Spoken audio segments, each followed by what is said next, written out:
السلام علیکم، کیا حال ہیں آپ لوگوں کی؟ امید کرتا ہوں آپ سب خیریت سے ہوں گے۔ تو ویلکم کرتا ہوں آپ لوگوں کا منشا ٹی وی پر۔ تو دوستوں، آج کی ویڈیو میں ہم بات کریں گے ایک ایسے ترک سلطان کے بارے میں جس نے بازنطینیوں کی نیندیں حرام کر دی تھیں۔ بازنطینیوں کی اس سلطان سے نفرت کا یہ عالم تھا کہ بازنطینی تاریخ دان بھی اس کی اتنی فتوحات ہونے کے باوجود بھی اس کے بارے میں کچھ اچھا نہ لکھ سکے۔ تو دوستوں، چلیے چلتے ہیں اور آج کی ہماری اس ویڈیو کا آغاز کرتے ہیں۔ ایک یورپی تاریخ دان ہیرلڈ لیمپ اپنی ایک کتاب میں محض اس لیے ترکوں سے نفرت کا اظہار کرتا ہے کیونکہ عربوں کے مقابلے میں ترکوں نے مغرب یعنی قسطنطنیہ اور یورپی ملکوں پر شدت سے حملے کیے۔ اس کی ابتدا چغری بیگ بن میکائل کے چھوٹے بھائی تغل بیگ بن میکائل سے ہوتی ہے، جو ترکمانستان سے ہوتا ہوا غزنوی سلطنت اور پھر عباسی خلافت میں داخل ہوتا ہے۔ وہاں سے آرمینیا، آذربائیجان کے اورخز کے علاقوں پر کامیاب حملے کرتا ہے۔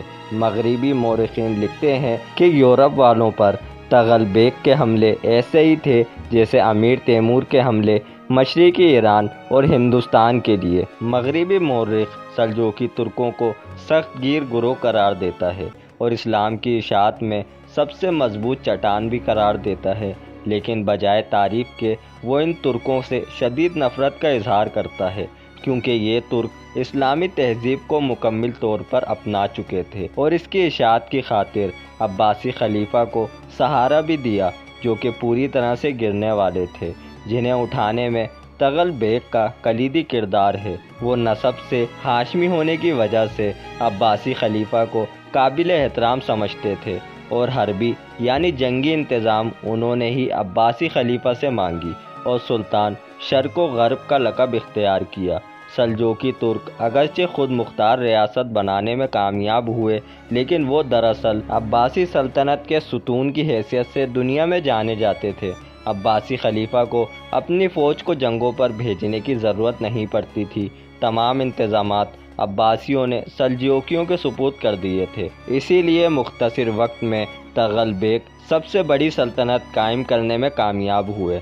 تغل سمیت تمام سلجوقی یا غیر سلجوقی ترک راسخ العقیدہ مسلمان اور سنی تھے۔ وہ اسلام کے معاملے میں نہایت سخت تھے۔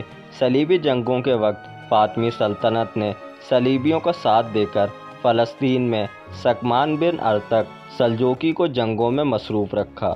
یوں صلیبی اگرچہ کلیچ ارسلان بن سلیمان سے مکمل کونیا تو نہیں لے سکے، لیکن شام کے علاقوں پر قابض ہو کر فلسطین میں داخل ہو گئے۔ ان کی بڑی تعداد کو کلیچ ارسلان نے ساحل باسفورس کے کنارے ہی ختم کر دیا، جس کی وجہ سے وہ کلیچ ارسلان سے خوفزدہ رہنے لگے۔